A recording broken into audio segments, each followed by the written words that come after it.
Good morning students. आज हम अपने क्लास में शैक्षिक प्रबंध के सिद्धांत के बारे में पढ़ेंगे। इससे पहले हम लोगों ने शैक्षिक प्रबंध की अवधारणा एवं उसकी विशेषताएं पढ़े हैं। शैक्षिक प्रबंध के सिद्धांत को विभिन्न भागों में बांटा गया है। पहला समन्वय का सिद्धांत, दूसरा आदेश का सिद्धांत, तीसरा नियोजन का सिद्धांत, चौथा आपका आदेश की एकता का सिद्धांत, फिर अपवाद का सिद्धांत, अनुरूपता का सिद्धांत, अधिकार एवं दायित्व का सिद्धांत, कुशलता का सिद्धांत और साथ साथ निर्देशन का सिद्धांत, नियंत्रण का सिद्धांत और संतुलित का सिद्धांत। जैसा पहला ही शब्द है हमारा समन्वय का सिद्धांत। समन्वय मतलब होता है कोऑर्डिनेशन, एक दूसरे में यानी कि को लेकर साथ में चलना।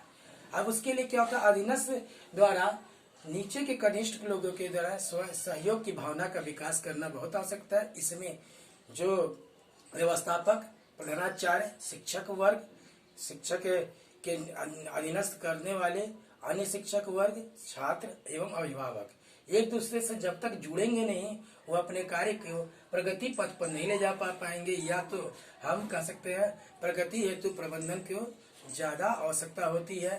प्रशासनिक अधिकारी के में अच्छे संबंध स्थापित कर विद्यालय के लिए हम लोग सहयोग और सुनिश्चित सुविधाएं उपस्थित कर सकते हैं। या हम लोग कह सकते हैं कि अगर समन्वय सही से बना रहा तो हमारा विद्यालय सुचारू रूप से चलता रहे। दूसरा है आदेश का सोपानिक सिद्धांत। पद सोपान का अर्थ होता है कि यानी कि जिस सिद्धांत के अनुसार प्रत्येक शैक्षणिक प्रबंध अपने ऊपर से नीचे के एक औपचारिक व्यक्तियों या अधिकारियों से संबंध करके पूर्णतः स्पष्ट रूप से उनका कार्य लेगा, अनावश्यक उनको डिस्टर्ब नहीं करेगा। प्रबंध का प्रत्येक सदस्य को इस बात का पूरा ध्यान में रखना चाहिए कि उसका क्या कार्य है और सदस्यों के साथ उसका संबंध अच्छा है और मधुर होना चाहिए। अगला है लोच का सिद्धांत। यह सिद्धांत इस बात पर जोर देता है कि प्रबंध कठोर न होकर लचीलापन होना चाहिए। लचीलापन होने से क्या होगा, समयानुसार उसमें कुछ न कुछ परिवर्तन किया जा सकता है। जैसे कुछ भी परिवर्तन जो लाभप्रद हो वैसा किया जा सकता है। अगला है नियोजन का सिद्धांत। जैसा शब्द होता है नियोजन, नियोजन मतलब प्लान। जैसे कि शैक्षिक प्रबंध का प्रथम सिद्धांत नियोजन का सिद्धांत होना चाहिए, अर्थात कोई भी कार्य करने से पहले उसकी नियमानुसार योजना तैयार कर लेनी चाहिए कि क्या इसके इस सत्र में हमको किस प्रारंभ में यानी तय कर लेना चाहिए कि इस सत्र में हमें अपने कार्य को संपूर्ण करने के लिए शैक्षणिक कार्य को कौन कौन से कार्य होने चाहिए, जिसमें वार्षिक योजना, मासिक योजना, दैनिक योजना और दिन प्रतिदिन के कार्य, जिस हिसाब से अपनी अवधारणाओं को पूरा कर सके। इसके बाद होता है औपचारिक स्तर। इस सिद्धांत के अनुसार कार्य का करने वाले प्रत्येक व्यक्ति इस बात का निश्चित कर ले कि उसका कार्य क्या है, या उससे प्रति उदारवादी होना चाहिए, अपने कार्य के ऊपर उदारवादी होना चाहिए कि हमको कार्य करने में कोई भी यानी कुंठा महसूस नहीं होनी चाहिए। अगला होता है आदेश का एकता। आदेश जो भी दिया जाता है अधीनस्थ कर्मचारी को उसके अनुसार कार्य करना चाहिए, जिससे कि हर व्यक्ति अपने कार्य को संपूर्ण करेगा तो किसी में कोई दिक्कत नहीं महसूस होगा। अध्यापक का कार्य है सिर्फ अध्यापन कार्य करना और बच्चों में समन्वय स्थापित करना कि कोई किसी भी तरह की कोई समस्या उत्पन्न हो तो उसका जल्द से जल्द निराकरण कर सके। इसके अंतर्गत शिक्षक को चाहिए कि अपने विषय की निपुणता तैयारी करके रखिए। जब भी कक्षा में अध्यापक जाए तो अपने विषय को यानी कि गुण समझ के यानी उसका कार्य कर लेगा। जब कोई कर्मचारी वर्ग अपने मामले को अपने में ही सुलझा लेता, अपने वरिष्ठ अधिकारियों तक उस मामले को नहीं पहुंचाता, तो उस तरह के सिद्धांत को आदेश का सिद्धांत कहते हैं, जिसमें अपने ऊपर वाले का अधिकारी का यानी दबाव नहीं पड़ता। अपवाद का सिद्धांत। कई बार शिक्षा में क्या होता है, कुछ न कुछ अपवाद बने रहते हैं।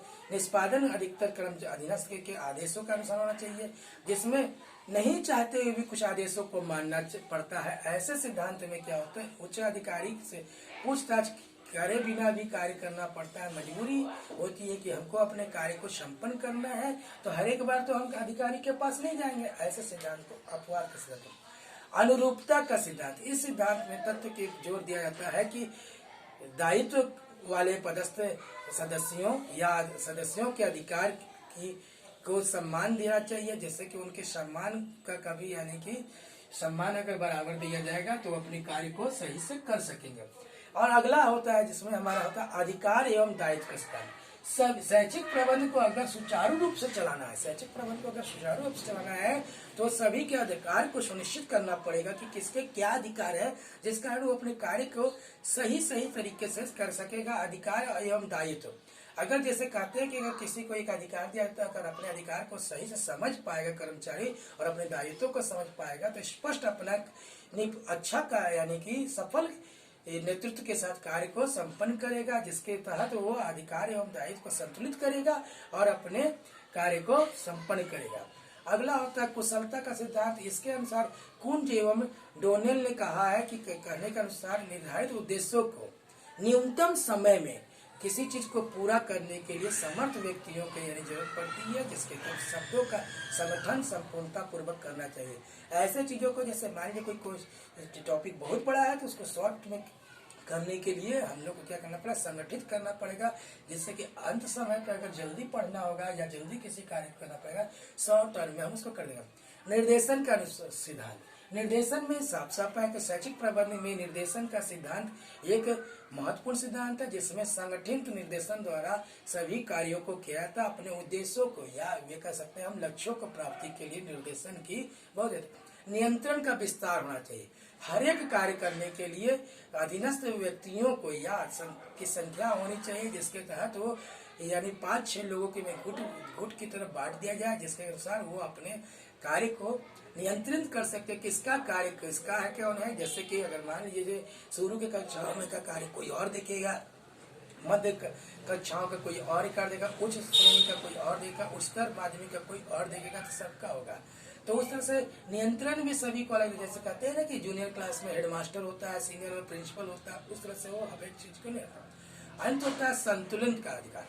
अगर संगठन को भी सुचारू रूप से हमें चलाना है और विभिन्न विचारों को लेकर चलना है, विभागों को, कर्मचारियों को, अधिकारियों को और अपने दायित्व को अगर चलाना है तो उस उपयुक्त कार्य को संपादन करने के लिए हमें सभी में संतुलन बनाए रखना पड़ेगा। जिसके लिए अगर संतुलन नहीं है तो हम परस्पर संघर्ष की बजाय हम लोग परस्पर क्या कर सकते हैं, यानी कि एक तरह संगोष्ठी रख सकते हैं, एक दूसरे के उत्तरदायित्व को समझ सकते हैं। मतभेद को खत्म करने के लिए हमें संतुलन करना पड़ेगा। फिर सब समझते हैं कि क्या हमारे शैक्षिक प्रबंध के सिद्धांत में कौन कौन से बिंदुओं को रखा गया है। पहला हमारा है समन्वय का सिद्धांत, जैसा शब्द है समन्वय बनाए रखना, यानी अधीनस्थ से लेकर कनिष्ठ कर्मचारी तक एक समन्वय चैनल के रूप में बनाने के कार्य करेंगे। दूसरा है आदेश का सिद्धांत। आदेश के सिद्धांत में साफ साफ है आदेश के सोपानिक सिद्धांत है, जिसमें सोपान संबंधी जितने पद है पद के अनुसार यानी कार्य करना है। फिर है लोच का सिद्धांत, लोच जैसा लचीलापन सिद्धांत होना। फिर अगला है नियोजन का सिद्धांत, नोट कर लेंगे सभी को। फिर है औपचारिकता का सिद्धांत, फिर है आदेश की एकता का सिद्धांत, फिर है अपवाद का सिद्धांत, अनुरूपता का सिद्धांत, अधिकार एवं दायित्व का सिद्धांत, कुशलता का सिद्धांत, निर्देशन का सिद्धांत, नियंत्रण के विस्तार का सिद्धांत, अंत में है संतुलन का सिद्धांत। देखिए बच्चों, इसके बाद अगली कक्षा में हम लोग जो पढ़ेंगे शैक्षिक प्रबंध के कार्य, इसलिए इसको पहले नोट कर लीजिए। कल की कक्षा में जो भी होगा अगली कक्षा में हम लोग पढ़ेंगे शैक्षिक प्रबंध के सिद्धांत। शैक्षिक प्रबंध के सिद्धांत तो अभी हो गया है, अगले कक्षा में हम लोग पढ़ेंगे शैक्षिक प्रबंध के कार्य। धन्यवाद।